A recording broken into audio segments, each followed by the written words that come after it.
ओम शांति। ये बाबा की 12 तारीख की साकार मुरली है। मीठे बच्चे, तुम्हें 100% सर्व गुणों में संपन्न बनना है। दिल दर्पण में देखना है कि हम कहाँ तक पावन बने हैं। प्रश्न है, तुम बच्चे कौन सा उत्सव रोज मनाते हो और मनुष्य कौन सा उत्सव मनाते हैं? तो बाबा ने कहा, तुम दैवी धर्म की स्थापना का अर्थात भारत को स्वर्ग बनाने का उत्सव रोज मनाते हो। रोज तुम्हें मनुष्य को देवता बनाने की सैंपलिंग लगानी है, यानी कलम लगानी है। वे मनुष्य जो जंगल के कांटों की कलम लगाते और नाम देते हैं वनोत्सव, तुम कांटों से फूल बनाने का उत्सव रोज मनाते हो। तुम्हारे जैसा उत्सव और कोई मना नहीं सकता। गीत है, मुखड़ा देख ले प्राणी जरा दर्पण में। ओम शांति। यह किसने कहा? यहाँ तो है ही बाप और बच्चों का सन्मुख मिलन। बच्चों को अब दिव्य चक्षु ज्ञान का तीसरा नेत्र मिला है देखने के लिए, क्योंकि पतित अथवा पाप आत्माएं तो सब थे। पतितों को पावन बनाने के लिए बाबा श्रीमत देते हैं। यह श्रीमत देने वाला कौन है, उनको भी समझना चाहिए। वही बोलते हैं आत्माओं को। आत्मा जानती है मैंने इस शरीर से अच्छे कर्म किए हैं व बुरे कर्म किए हैं। बाबा तुम बच्चों को समझ देते हैं, यह तो जरूर सब पतित थे। अभी तुम देखो हम कहाँ तक पावन बने हैं और दैवी गुण धारण किए हैं। दैवी गुण धारण कराने वाला है सर्व गुणों का सागर बाप। वह बैठ समझाते हैं। मनुष्य तो गाते हैं मुझ निर्गुण हारे में कोई गुण नहीं। खुद कहते हैं हमारे में गुण नहीं है। अब तुम बच्चों को फिर 100% सर्वगुण संपन्न बनना है। कहते हैं अपने दिल दर्पण में देखो। जब सर्वगुण संपन्न बनेंगे तब ही तुम श्री लक्ष्मी व श्री नारायण को वर सकेंगे। पहले पहले तो बाप का परिचय देना चाहिए, ऐसा जो बेहद का बाप है, जिसके लिए गाते हैं तुम मात पिता। उस परम पिता की बड़ी महिमा है। कहते हैं शिवाय नमः। अब वह तो स्वर्ग का रचयिता है। जरूर हमको बाबा से स्वर्ग का वर्षा लेने का हक है। बेहद के बाप का वर्षा स्वर्ग की बादशाही है जो हमको देते हैं। भारत को स्वर्ग की बादशाही थी, अभी नहीं है। जरूर बाबा से ही मिली थी। भारत ही सच खंड बनता है। सच शिव बाबा का यह जन्म स्थान है। यह कोई नहीं जानते। शिवरात्रि गाई जाती है, वह कौन सी? श्री कृष्ण की भी रात्रि शिव की भी रात्रि दिखाते हैं। श्री कृष्ण का तो माँ के गर्भ से जन्म हुआ है। शिव बाबा के लिए जन्माष्टमी तो वास्तव में नहीं कहेंगे। शिव बाबा आते ही तब है जब ब्रह्मा की रात होती है। रात के बाद दिन अर्थात कलयुग का अंत और सतयुग की आदि होती है। इसको कहा जाता है घोर अंधियारा रात।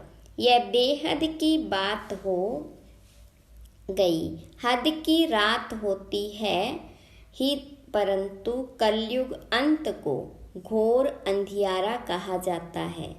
ज्ञान अंजन सतगुरु दिया, अज्ञान अंधेर विनाश। सतगुरु ज्ञान सूर्य बाबा को कहा जाता है। पहले पहले तो बाप और वर्षे का परिचय देना है। समझो, कोई बादशाह को बच्चा नहीं है, किसी गरीब के बच्चे को गोद में लेता है तो बच्चा दिल में जानता है ना कि मैं गरीब था, अब मैं बादशाह का बच्चा हूँ। तुम भी जानते हो, हम रावण का बनने से बहुत गरीब कंगाल बन गए थे। अभी हम बेहद के बाबा के बने हैं, उनसे हमें स्वर्ग का वर्षा मिलता है। यह अच्छी तरह परिचय देना है और फिर लिखा कर लेना है। हमको बेहद बाबा से बेहद का वर्षा मिलता है। यह ज्ञान और कोई दे नहीं सकता। सन्यासी तो घर बार छोड़ जाते हैं, वह फिर माँ बाप चाचा मामा आदि कहलाने से निकल गए खलास। यहाँ तो गृहस्थ धर्म की बात है। वह गृहस्थ धर्म का त्याग करते हैं। तुम बच्चों को बाबा समझाते हैं। तुम सो देवी देवता गृहस्थ धर्म में थे, सर्वगुण संपन्न संपूर्ण निर्विकारी थे और तुम स्वर्ग के मालिक भी थे। फिर पूज्य से तुम पुजारी बन अपनी पूजा भी करते हो। जब तुम पूज्य सो देवी देवता हो तो तुमको वहाँ पूजा करने की दरकार नहीं। वैसे ही भारत देवी देवताओं का पूज्य कुल था, अभी पूज्य से पुजारी बने हो। फिर तुम बच्चों को पुजारी से पूज्य देवी देवता बनना है। इसलिए ही गाया जाता है, आपे ही पूज्य आपे ही पुजारी। बाबा पूज्य और पुजारी नहीं बनते। बाबा तो सदा पूज्य है ही। भक्ति मार्ग में ब्राह्मण लोग मंदिर में शिवलिंग रखते हैं, फिर बाबा की बैठ पूजा करते हैं। हम उनके बच्चे हैं। हे परमपिता परमात्मा, ऐसे कहेंगे ना। वह तो है निराकार, आत्मा भी है निराकार। शिव के पास जाते हैं तो कहते हैं परमपिता परमात्मा निराकार शिव। यह आत्मा ने कहा इन आर्गन्स द्वारा। अभी तुम बच्चे यह भी जान गए हो कि जो अच्छे कर्तव्य करके जाते हैं तो उन्हों की महिमा की जाती है। अभी तुम माता पिता उस निराकार को ही कहते हो। तुम्हारे सहज राजयोग और ज्ञान की शिक्षा से हम सुख घनेरे पाएंगे। उसके लिए तुम पुरुषार्थ कर रहे हो। कितनी सहज बात है। तुम प्रजापिता ब्रह्मा के बच्चे बी के प्रैक्टिकल में हो, सन्मुख बैठे हो। शिव बाबा और ब्रह्मा बाबा दोनों के सन्मुख हो। शिव बाबा को अपना शरीर तो है नहीं। तुम जानते हो शिव बाबा इनके मुख द्वारा राजयोग सिखला रहे हैं। श्री कृष्ण तो छोटा बच्चा है, वह कैसे कहेगा कि देह सहित देह के सभी संबंधों को भूलो, अपने को आत्मा समझो। यह श्री कृष्ण तो कह न सके, यह तो बाबा ही कह सकते हैं। तो यह बड़ी भूल हुई ना। लक्ष्मी नारायण से लेकर यथा राजा रानी तथा प्रजा, उन सब को तो सुख मिला हुआ था। वही सब 84 जन्म ले तमो प्रधान बने हैं। मूल लक्ष्मी नारायण हुए ना, यथा राजा रानी तथा प्रजा। अभी फिर तुम आकर शूद्र से ब्राह्मण बने हो। यह तुम्हारा लीप जन्म है। लीप कहा जाता है धर्माऊ को। तुम जानते हो हमारा यह ईश्वरीय जन्म है। दिन प्रतिदिन बाबा नई नई पॉइंट्स समझाते रहते हैं। जहाँ तक जीना है अंत तक तुमको पढ़ना है। पॉइंट्स निकलती रहेगी, ऐड होती जाएगी। ज्ञान यज्ञ भी अंत तक चलना है। रुद्र यज्ञ रचते हैं, मिट्टी के शालिग्राम बनाकर उनकी बैठ पूजा करते हैं। आत्मा की पूजा होती है। तुम जीव आत्माओं ने ही भारत को सिरताज बनाया है, तो आत्माओं की पूजा करते हैं। परमपिता परमात्मा बाबा के साथ तुम भी सर्विस कर रहे हो, तो शिवलिंग के साथ शालिग्राम भी बनाते हैं। तो मुख्य पहले बाप का परिचय देना है। शिव बाबा ने जन्म लिया, परंतु माता के गर्भ से थोड़े जन्म लेते हैं। वह है ही निराकार। जैसे कोई शरीर छोड़ देता है, फिर उनकी आत्मा को बुलाते हैं श्राद्ध खाने के लिए, तो आत्मा को खिलाते हैं ना। आत्मा ही स्वाद लेती है, कड़वा मीठा दुख सुख यह आत्मा को भासता है। आत्मा में ही संस्कार है। आत्मा को सुख व दुख तब भासता है जबकि शरीर है। बाबा ने समझाया है सजा कैसे मिलती है। सूक्ष्म शरीर भी नहीं, स्थूल शरीर धारण कराए सजा देते हैं। गर्भ जेल में सजा खाते हैं, त्राही त्राही करते हैं कि बस मुझे बाहर निकालो। गर्भ महल का भी मिसाल दिया हुआ है, बाहर निकलने नहीं चाहते थे। यह दृष्टांत है। सतयुग में गर्भ भी महल बन जाता, वहाँ कोई पाप होता नहीं। अभी तुम जानते हो पतित कैसे हुए हैं। नाम ही है अजामिल जैसे पतित बहुत पाप करते हैं। पावन माना निर्विकारी, मूल बात ही विकार की है। इसलिए पावन बनने के लिए सन्यासी घर बार छोड़ देते हैं, तो उनको महात्मा कहते हैं। मनुष्य सब पतित है, इसलिए गाते रहते हैं पतित पावन सीताराम। रघुपति राघव राजा राम। अब राजा राम तो शिव बाबा को नहीं कहेंगे। राम परमपिता परमात्मा को कहा जाता है, राजा राम नहीं। वह तो राजा महाराजा बनता नहीं हूँ। श्री लक्ष्मी नारायण महाराजा तुम बनते हो, हम नहीं। मैं तो निराकार पुनर्जन्म रहित हूँ। शरीरधारी जो है वह सब पुनर्जन्म लेते रहते हैं। बाबा कहते हैं मैं हूँ निराकार, मुझे भी प्रकृति का आधार लेना पड़ता है। मैं गर्भ में प्रवेश नहीं करता हूँ, मैं इनमें प्रवेश करता हूँ। यह अपने जन्मों को नहीं जानते हैं। बाबा बैठ समझाते हैं तुम सो देवी देवता थे, फिर शूद्र बने, अभी तुम सो ब्राह्मण बने हो। मैं तुमको समझाता हूँ, तुम अपने जन्मों को नहीं जानते। जो ब्राह्मण बनेंगे वही आकर समझेंगे। बाबा कहते हैं इस प्रकार तुमने 84 जन्म पूरे किए हैं। कहा जाता है 21 पीढ़ी का वर्षा। बेहद का बाप बेहद सुख का वर्षा देंगे ना। लौकिक बाबा से तो अल्प काल का सुख मिलता है। अमर लोक में आदि मध्य अंत सुख है, यहाँ आदि मध्य अंत दुख है। तुम पार्वतियों को अमरनाथ शिव बाबा अमर कथा सुनाते हैं। सत्यनारायण की कथा भी वह सुनाते हैं। ज्ञान का तीसरा नेत्र देने की कथा है। भारतवासी सदा सुखी थे, बहुत पवित्र थे।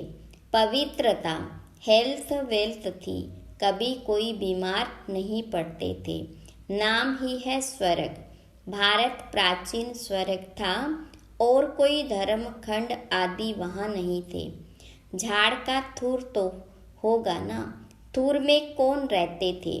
बरोबर देवी देवताओं के चित्र है, वह था फाउंडेशन।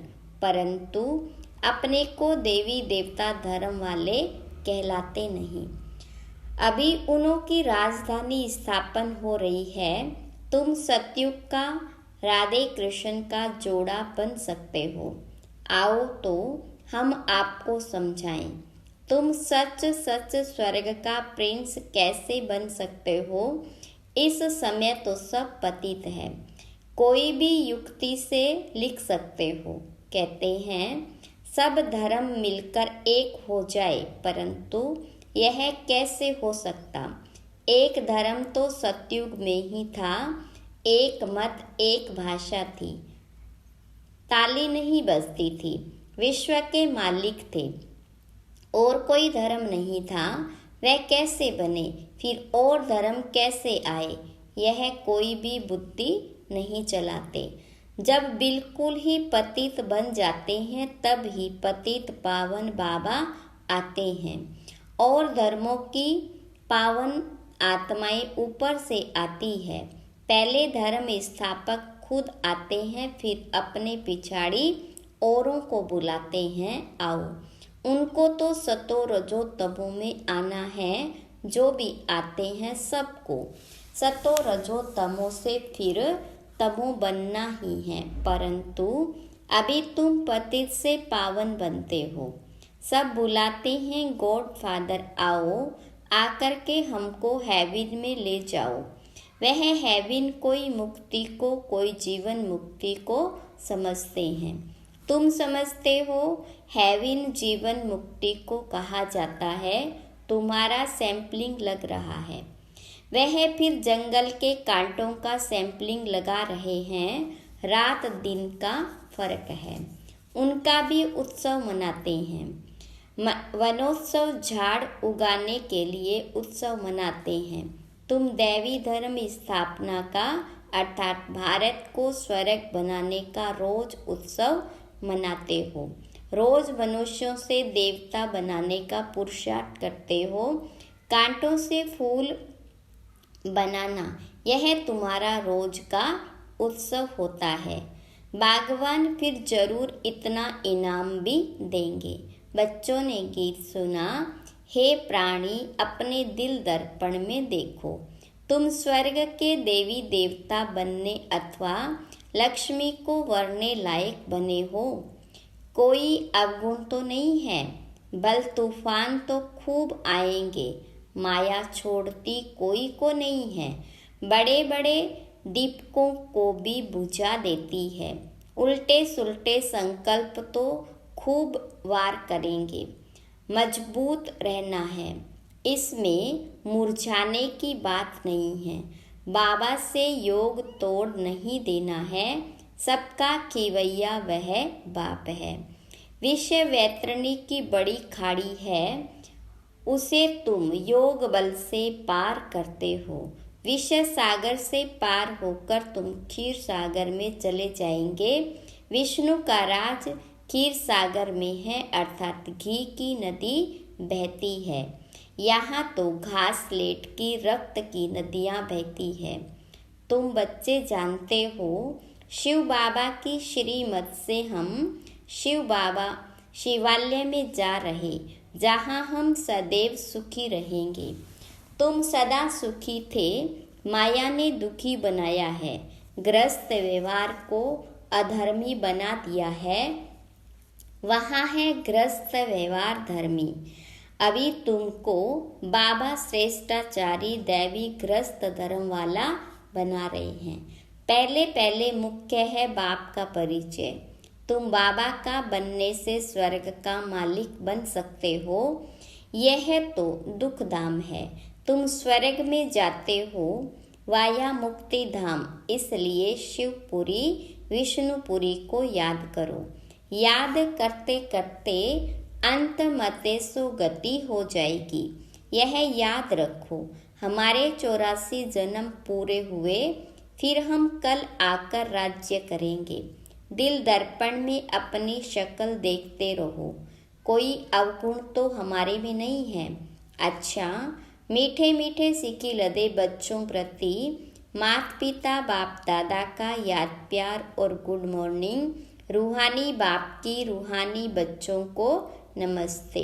रूहानी बच्चों की रूहानी बाप दादा को याद प्यार गुड मॉर्निंग नमस्ते। धारणा के लिए मुख्य सार। पहली पॉइंट, योग बल से विश्व वैतरणी की बड़ी खाड़ी को पार करना है। उल्टे संकल्पों में मुरझाना नहीं है, मजबूत रहना है। पूजनीय बनने के लिए बाबा के साथ भारत को सिरताज बनाने की सेवा करनी है। वरदान, ट्रस्टी बन लौकिक जिम्मेवारियों को निभाते हुए अथक रहने वाले डबल लाइट भव। विस्तार, लौकिक जिम्मेवारियों को निभाते हुए सेवा की भी जिम्मेवारी निभाना, इसका डबल लाभ मिलता है। डबल जिम्मेवारी है तो डबल प्राप्ति है, लेकिन डबल जिम्मेवारी होते भी डबल लाइट रहने के लिए स्वयं को ट्रस्टी समझकर जिम्मेवारी संभालो तो थकावट का अनुभव नहीं होगा। जो अपनी गृहस्थी अपनी प्रवृत्ति समझते हैं उन्हें बोझ का अनुभव होता है। अपना है ही नहीं तो बोझ किस बात का। स्लोगन, सदा ज्ञान सूर्य के सन्मुख रहो तो भाग्य रूपी परछाई आपके साथ रहेगी। ओम शांति।